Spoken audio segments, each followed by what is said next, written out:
कहीं पे वफा का निशान बाकी है, इसलिए तो यह हिंदुस्तान बाकी है। जैसे गहरे शेर कहने वाले नामचीन शायर डॉक्टर मुजाहिद फराज के गजल संग्रह ख्वाब समंदर के का लोकार्पण समारोह रविवार को गीत गजल सोसाइटी मुरादाबाद के तत्वाधान में लाजपत नगर स्थित महाराजा हरीश चंद्र पीजी कॉलेज में संपन्न हुआ। कार्यक्रम का शुभारंभ मोहम्मद जहीन ने डॉक्टर मुजाहिद फराज की लिखी हुई नात पढ़कर किया। तदोपरांत फरहान राशिद ने डॉक्टर मुजाहिद की गजल प्रस्तुत की। कार्यक्रम की अध्यक्षता करते हुए अंतर्राष्ट्रीय ख्याति प्राप्त शायर मंसूर उस्मानी ने कहा कि डॉक्टर मुजाहिद फराज यूं तो दोहे, माहिए और नज़में भी कहते हैं, मगर इनकी फिक्र की जो बुलंदी गजलों में नजर आती है वह इन्हें एक अलग पहचान प्रदान करती है। मुख्य अतिथि डॉक्टर काव्य सौरभ जैमिनी ने कहा कि डॉक्टर मुजाहिद फराज एक सरल स्वभाव के व्यक्ति हैं। इनकी गजलों में इनके मन की निर्मलता और चित्त की कोमलता साफ दिखाई पड़ती है। जिगर फाउंडेशन के उपाध्यक्ष संदीप मेहरोत्रा ने कहा कि डॉक्टर मुजाहिद फराज जिगर के स्थापित किए हुए मूल्यों को आगे बढ़ाने का काम जिस प्रवीणता से कर रहे हैं उसके लिए वह बधाई के पात्र हैं।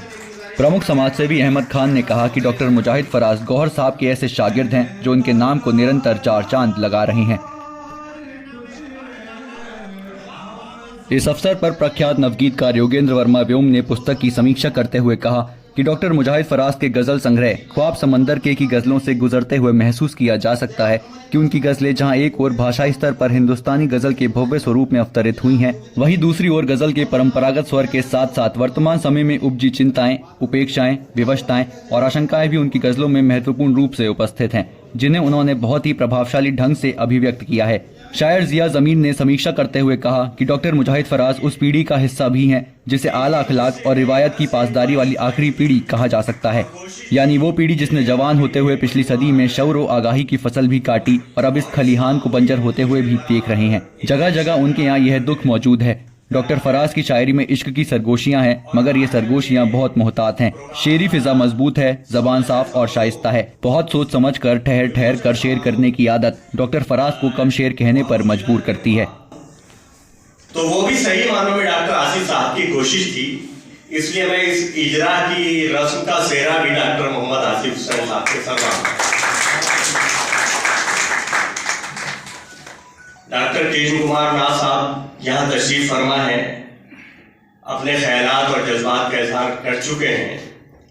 इन्होंने इस किताब को तवज्जो अता फरमाई और जितना वक्त दिया, मैं इनका जितना भी शुक्र गुजार हूं वो कम है।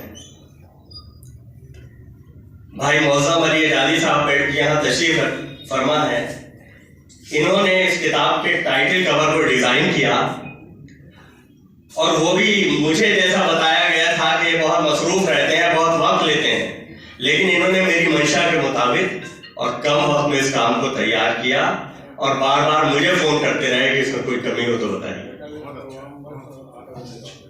और मैं अपने तमाम दोस्तों साथियों का शुक्रगुजार हूँ। शायरी के बारे में कहा जाता है, अभी डॉक्टर गालिबन जिया साहब ने अपने मजमून में भी कहा, गजल नाम है महबूब से गुफ्तगू करने का। सो कहीं कहीं मैं इस हक को अदा करने की कोशिश करता हूं, लेकिन मुझे एतराफ है कि जब हम समाज में नफरतें पनपती हुई देख रहे हो, टूटता बिखरता हुआ समाज देख रहे हो, अमीर और गरीब के बीच चौड़ी होती हुई खाई देख रहे हो, चंद तामीर होते हुए महलों को झोपड़ियों में रहने वालों की निगाहों से देख रहे हो, तो फिर कौन सा कलीजा है जो हुस्न और इश्क की बात करे, गुल और रुखसार की बात।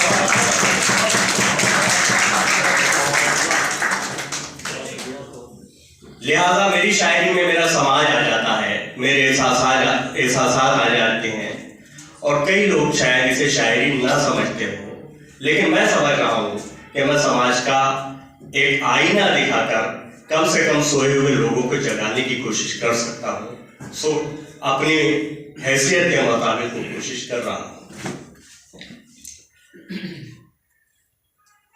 कई काम हमारी मर्जी के मुताबिक नहीं हो पाते हैं। आज के इस प्रोग्राम की तैयारी के सिलसिले में 3 दिन पहले एक मीटिंग में मैंने अपने मोहसिनों से कहा था कि मैं इस किताब को उस रिवायत की हद से बाहर इसका इजरा कराना चाहता हूँ जो मुरादाबाद में कायम हो चुकी है। मतलब ये कि किताब की खरीदारी, लेकिन नाथ साहब तशरीफ फरमा है, कृष्ण बिहारी मूल साहब का शेर है, सुबह से ता शाम समझौतों से कटती है हयात, वो भला किस तरह जीते होंगे जो खुददार हैं।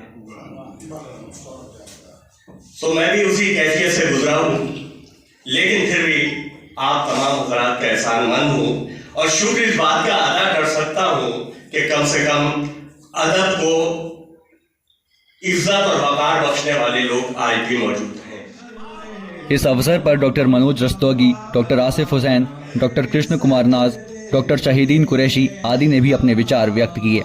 कार्यक्रम का सफल संचालन वरिष्ठ पत्रकार डॉक्टर माधव शर्मा और डॉक्टर मोहम्मद आसिफ ने संयुक्त रूप से किया। आज मुरादाबाद के बहुत मशहूर शायर डॉक्टर मुजाहिद फराज की शायरी की किताब ख्वाब समंदर के, जो देवनागरी में छपी है, उसका लोकार्पण हुआ।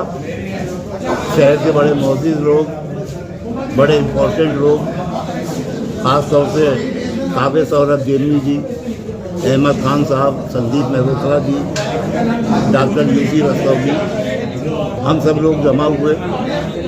एक अच्छी शाम शायरी की चर्चा, साहित्य की चर्चा, अदब की चर्चा, इंसानियत की चर्चा और मोहब्बत की चर्चा हुई लगभग 2-2.5 घंटे। और आज के दौर में इन सब विषयों पर बात करने का हमारे पास समय नहीं है, लेकिन जितने भी लोग आए, शहर के जिम्मेदार लोग, सब बहुत मोहब्बत के साथ यहाँ बैठे, गौर से सबको सुना।